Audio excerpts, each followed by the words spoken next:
Getty Family yang dikasihi Tuhan, mari bersama-sama menikmati teh hangat, teduhkan hati dan hadirkan semangat. Firman Tuhan yang akan memberikan semangat kita di sepanjang hari ini terambil di dalam kitab Yohanes pasal 3 ayat 1 sampai ayat yang ke-21. Namun kita akan membaca di dalam ayat yang ke-13 sampai ayat yang ke-16. Demikianlah kebenaran firman Tuhan. Tidak ada seorang pun yang telah naik ke surga selain daripada Dia yang telah turun dari surga, yaitu Anak Manusia. Dan sama seperti Musa meninggikan ular di padang gurun, demikian juga Anak Manusia harus ditinggikan, supaya setiap orang yang percaya kepadanya beroleh hidup yang kekal. Karena begitu besar kasih Allah akan dunia ini, sehingga Ia telah mengaruniakan anaknya yang tunggal, supaya setiap orang yang percaya kepadanya tidak binasa, melainkan beroleh hidup yang kekal.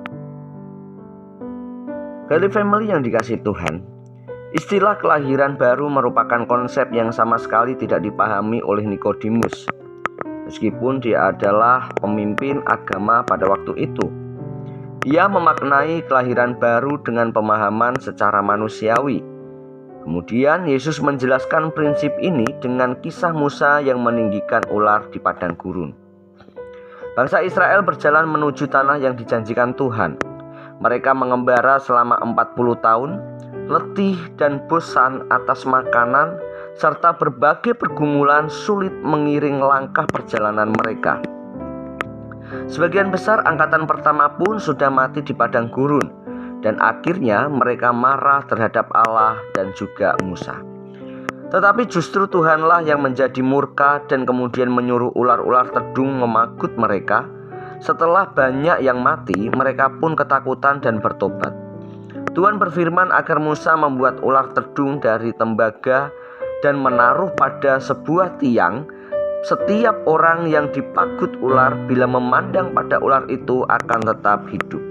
Bandingkan di dalam Bilangan pasal 21 ayat 9. Lewat gambaran ini, Yesus pun menggambarkan dirinya yang akan ditinggikan di atas kayu salib.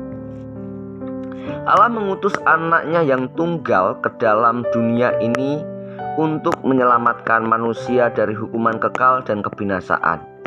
Untuk itu, Anak Manusia ditinggikan supaya orang yang memandang dan percaya kepadanya akan selamat dari hukuman kebinasaan yang kekal itu.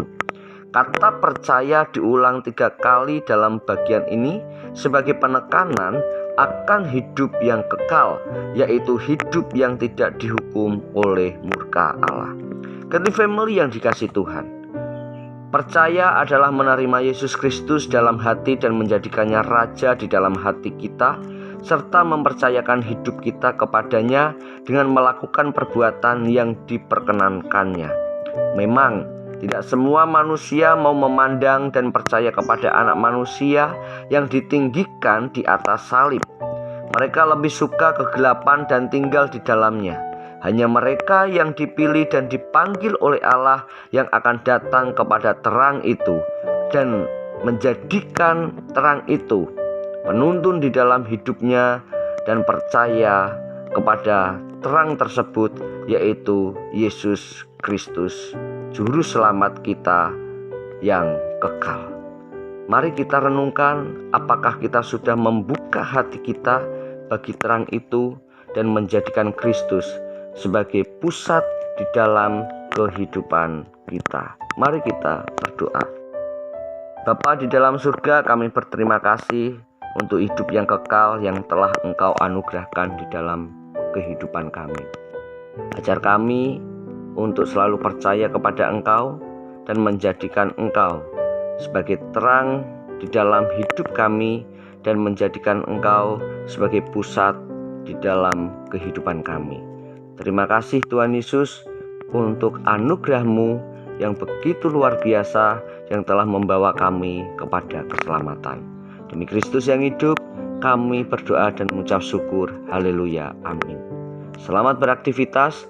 Tuhan Yesus memberkati.